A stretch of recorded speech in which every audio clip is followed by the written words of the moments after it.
few miles outside my town stood an old country house. It had been converted into a daycare where parents would drop off their kids in the morning and pick them up in the evening. However, that daycare had been out of business for a few years now.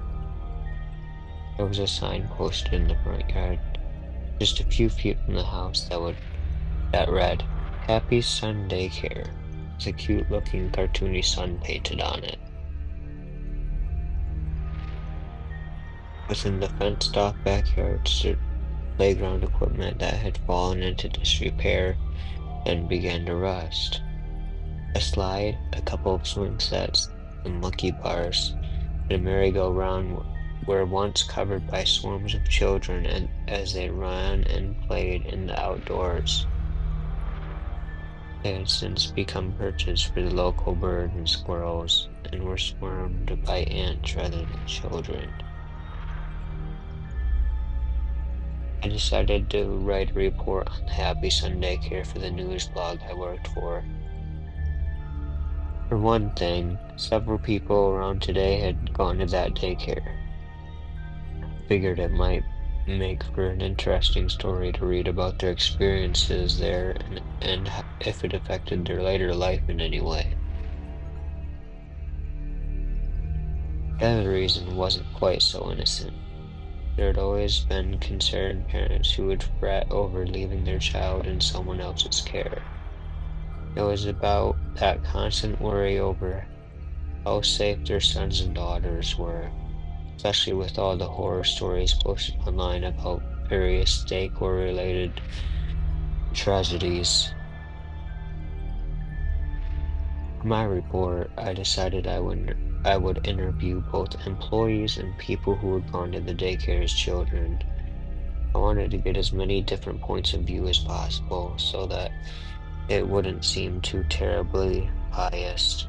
Of course, I agreed to not use real names for the sake of their privacy. The first person I interviewed was a middle-aged woman who looked after the infants at the daycare. For the sake of her privacy, we'll just call her Margaret. "What was it like working at the daycare?" I asked her. She replied, "Oh, it wasn't anything too spectacular, just your typical day of working with children, or babies in my case." "I see," I said before I asked. "Have you had any problems while working there?" Margaret shook her head. "With the babies? Of course not. They could be fussy, but they weren't any trouble at all. The children were another story." This piqued my interest. Were the children that attended Happy Sun Daycare too much for the employees to handle? Or could it be that there were cases of abuse going on that had been kept secret until now? I had to find out. "Why might that be?" I asked. Well, Margaret paused for a second, as though she was apprehensive about speaking to me. "There were times when I heard muffled squealing. No, not squealing, screaming. At first, I thought it was just the children pretending to be scared, but the more I heard it, the more I realized those screams were real. That something was terrifying there, possibly even hurting them." "Did you ever see any of the children get hurt?" Margaret nodded. "Yes, most of them were the usual scrapes and bruises you'd expect to find on a child who fell while playing in it, or bumped his head trying to show off to his or her friends. Some of them, though, seemed off to me. Every so often I would see a child walk past on the way to the nurse's office, and each time the child looked like he had been scratched or even bitten." Children scratched or bitten? That would be cause for alarm for anyone. Perhaps some wild animal had decided to make its home near the daycare and curious children had gotten too close. Maybe a stray dog had wandered into the playground and some poor annoying kid wanted to pet it. Were there any animals in the area? I decided to ask. Stray dogs, raccoons, perhaps a possum nest? I doubt it. Pets weren't allowed at the daycare, and traps were set up at night to keep any wildlife away. There might have been a dog roaming around the area. Margaret shook her head. I pointed out, perhaps it was the dog who had bitten those children. Oh, I only heard the dog, she told me. I'd never actually seen it. All I'd ever experienced was the occasional growl, snarl, or howl. Margaret had only heard what sounded like a dog. I couldn't rule out the possibility that perhaps she had mistaken some noise she'd heard for that of a dog. Maybe she'd heard some children that were only pretending to be dogs and mistook them for a real one. Maybe she'd heard the wind and thought it was a howl. If that were the case, it would explain the scratches and bites she'd seen on some of the children. I wasn't too out of the realm of possibility that a child could have simply scratched their arm on a branch or part of the fence by accident. With what sounded like a dog's growl to her, Margaret could have reached the conclusion that the children were being attacked by some sort of stray canine. Still, I had to learn more about the daycare, with the possibility of a cover-up regarding a series of dog attacks. I figured the next person to interview would be a former attendee. Perhaps one of them would have childhood memories that could potentially shed some light on what Margaret had mentioned. After doing some background checks, I managed to find a young man who went to Happy Sun Daycare when he was around 5 or 6. Let's just call him Scott. Found Scott working at a local butcher's shop. I had to wait until his shift was over before I could start the interview. Luckily, it wasn't too long of a wait, and it gave me some time to consider what I had to ask him. "Do you remember anything about Happy Sunday Care?" I asked. "I know it was a long time ago, but perhaps you can recall something?" Scott thought for a moment before replying, "Not much. I was only 5, maybe 6 when I went. I can only remember just doing what kids do at that age, playing, finger painting, watching cartoons, that kind of stuff." I nodded. "Were you a good kid?" "For the most part," he admitted. "Occasionally I'd get into some trouble, nothing too serious, though. Just your typical kid fussiness, not wanting to take naps, refusing to eat veggies, that sort of thing." "I see," I replied as I wrote down what he told me in the notepad. "Was the daycare fair in how they disciplined you?" Somewhat. All I ever got was a scolding and the occasional time out. They made you sit in a corner for a few minutes until they felt you were ready to join the other kids. So you were lucky if that was all you got pointed out. What Scott said baffled me a bit. They were lucky? How? I began to wonder if perhaps there had been more severe punishments for the more unruly children that attended daycare. Could there have been some sort of more controversial form of discipline that the employees at Happy Sunday Care used that they didn't want known to the public? I had to know. What exactly do you mean? For a brief moment, Scott gave a shudder. He seemed to have recalled something from his childhood that potentially frightened him and affected his adulthood as well. The kids that got into real trouble were sent to the grade door.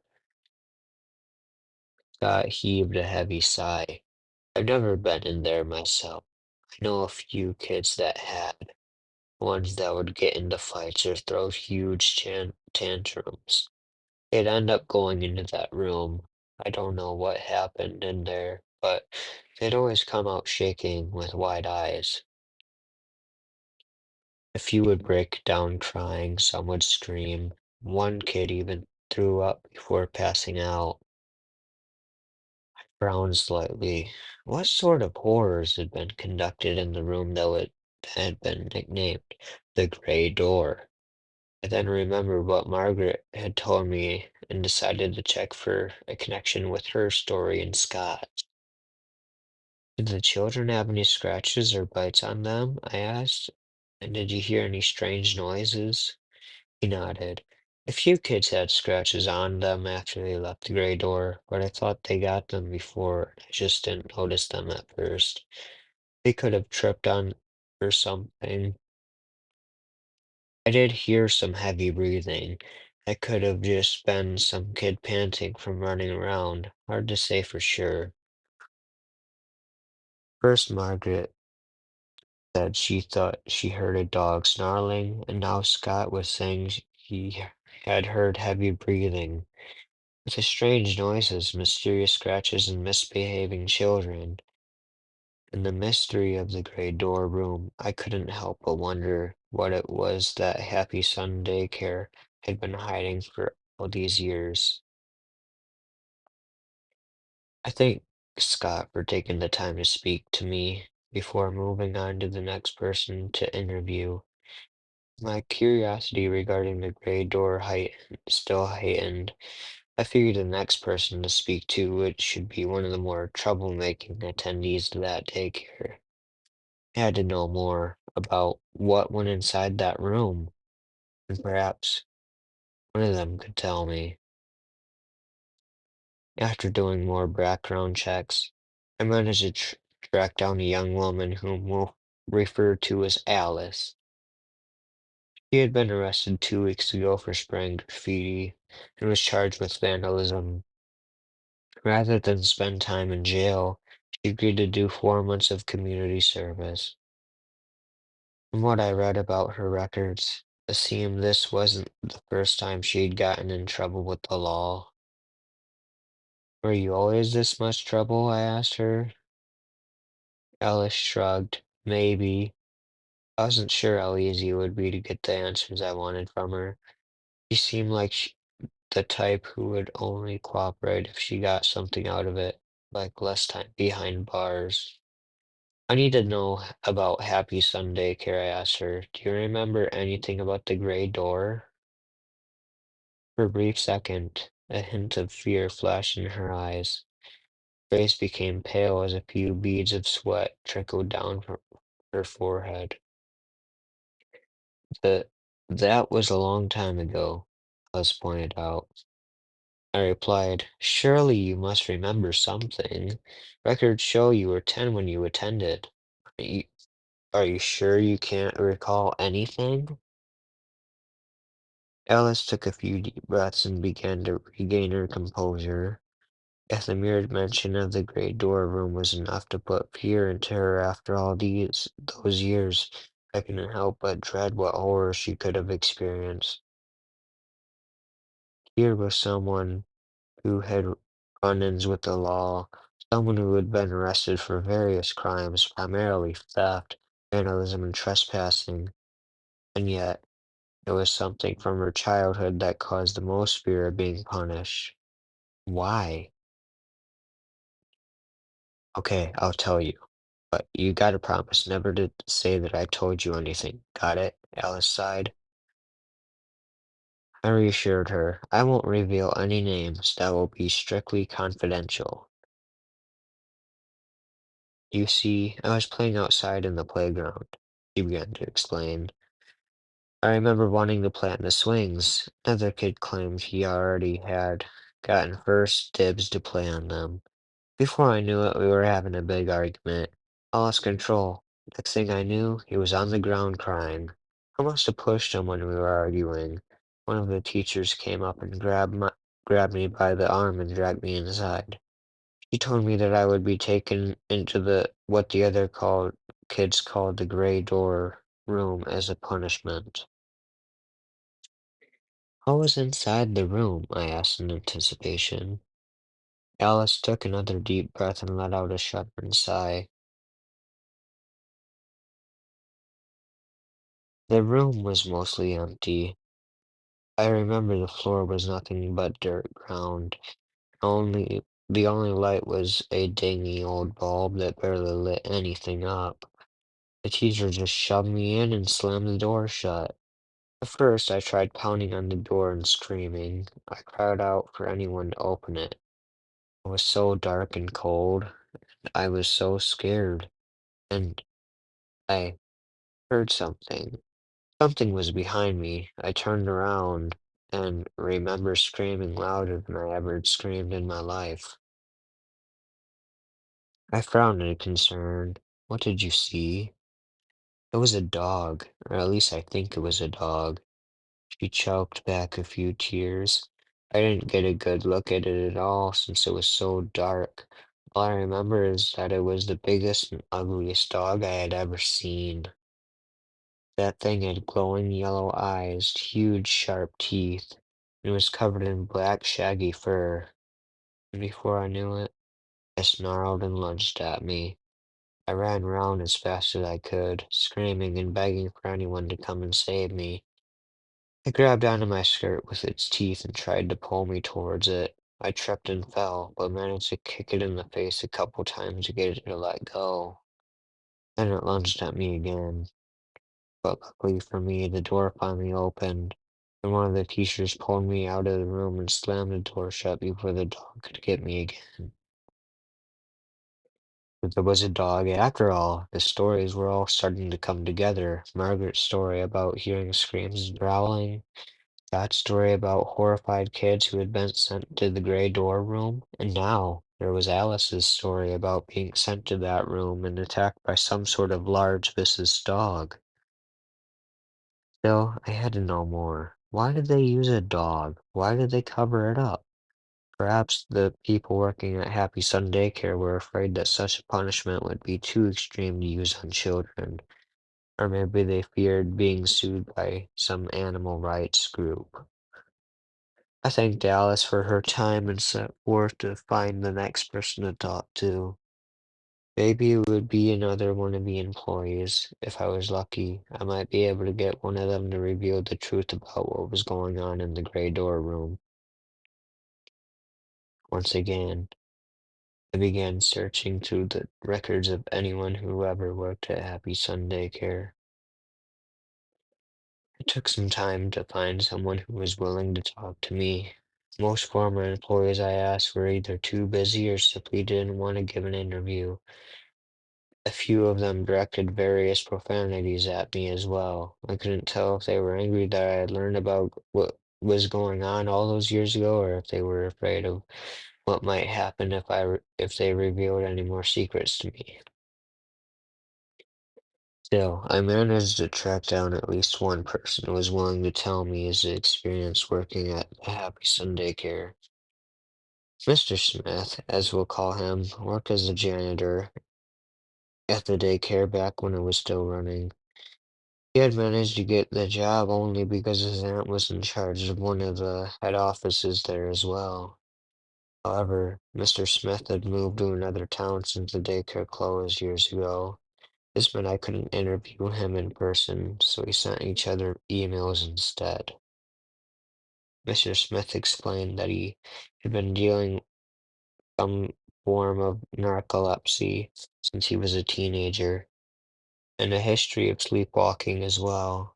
Doctors couldn't figure out what was causing his condition, but they couldn't find any other adverse health effects linked to it either.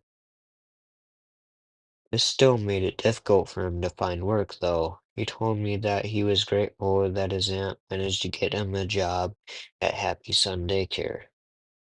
I had so many questions, and well, I wasn't sure which one to ask first. After I got his first response, I wrote back to him. I wanted to know how he was able to hold his job despite his condition. Was he on medication for it? How did the other employees and the children treat him? Couple of day, a couple of days passed before I got any response from him. I quickly opened the latest email response from Mr. Smith and began to read. He replied that his aunt would mix him a special herbal tea for him that would help him keep his narcolepsy in check. He apparently strongly believed in herbal medicine and said that it was the better than any standard medicine on the market. Mr. Smith wrote about how the tea was quite bitter and how he hated drinking it, but that he had to drink it if he wanted to keep his job. Though on occasion, his aunt would run out of the leaves needed for the tea and he'd end up falling asleep. This prompted another employee to go and make sure he didn't accidentally hurt himself or others. As for others treated him, Mr. Smith explained in his letter that the children were generally very, very nice to him. Most of them were quite curious and would ask him a lot of questions while he worked.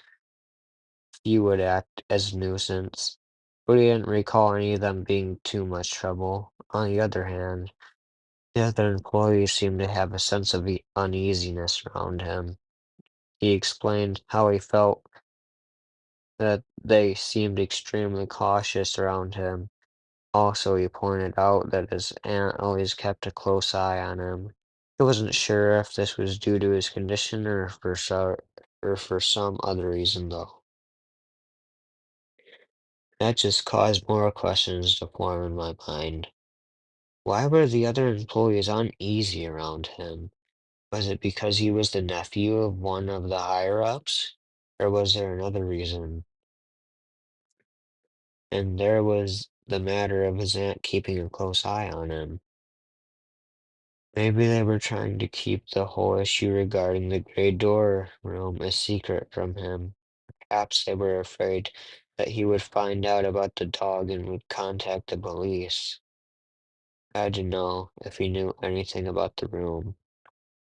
I quickly wrote a reply and asked if he knew anything about the large empty room and children being attacked by some sort of dog. Another couple days passed before I got another response from Mr. Smith. I opened the reply and began to read. He said that he didn't remember any kind of dog at the daycare. In fact, he pointed out that animals weren't allowed on the property and that he would set traps to keep the squirrels and mice out. His aunt was very strict about no pets being allowed as well. Most likely, it was due to any potential allergies the kids might have. Mr. Smith explained in his reply that perhaps the dog that Alice claimed had attacked her was just someone in a cheap-looking dog costume. That the room had perhaps been kept barely lit so the kids in there wouldn't realize it was fake, and that the scratches on and bites were just the result of them tripping and accidentally scratching themselves. To my surprise, he had been in the gray door room himself several times as well. Strangely, he pointed out that it was always when he hadn't had any tea to drink. He would wake up in the room. He wasn't sure if anyone had moved him there so he could sleep without it being in anyone's way, or if he had been sleepwalking again and just stumbled in there by mistake. Mr. Smith explained that the room was originally going to be a large storage closet for various arts and crafts related supplies, but was never finished due to budget cuts. He wrote in his reply that his aunt didn't want the area to go to waste, so they decided to use it as a means to punish misbehaving children. In his opinion, someone probably bought a dog costume and would wear it while terrorizing any children sent into the room as a means of instilling fear of punishment. I sent one last email to Mr. Smith thanking him for taking the time to reply to my messages. The whole thing about the Sun Daycare was starting to come together. From what I had gathered via various interviews from both students and employees, children who misbehaved were sent to a large empty space called the Great Door Room. There was a dog, or possibly just someone in a dog costume, that would chase any child sent in there. Finally, the child would be pulled to safety before the dog could cause any serious harm. There was only one thing left to do. I was going to head inside Happy Sun Daycare and investigate the infamous gray door room for myself. I had to see for myself if there was anything that could solve this strange cover-up. Several minutes passed as I drove out into the countryside towards the abandoned building. I parked the car in the front driveway and took a few deep breaths. Front door was unlocked, which was lucky for me. I gently pushed it open and began to look inside. The interior was dingy and covered in a layer of dust. Cobwebs spread all over various desks and chairs that hadn't been used in quite some time. A musty smell filled the house and mixed with the odor of feces and urine from the rats that had now made the place their home. It was nauseating, to say the least. After I explored several different areas, I soon found the foreboding gray door that was said to lead to the dreaded room. The door was quite heavy, and it took me several tries before I managed to force it open. Just like it, just like how Alice had described, the room was dark and empty, with a dirt floor and a dingy bulb. Said bulb had burned out long ago, so I used an old desk to prop the door open in order to see anything. I could see faint blood stains on the ground and on the wall, but I couldn't tell who or what the blood belonged to. There were strange markings on the wall as well. I took a closer look and could have sworn they resembled claw marks of some sort. As I continued to examine the room, I noticed various footprints in the dirt. Many were faded, or had been trampled over one another, but I could still make out a few. Most of them were footprints of children. They looked like their makers had been running away from something. There was one other distinct set of footprints that caught my attention. I examined them closely.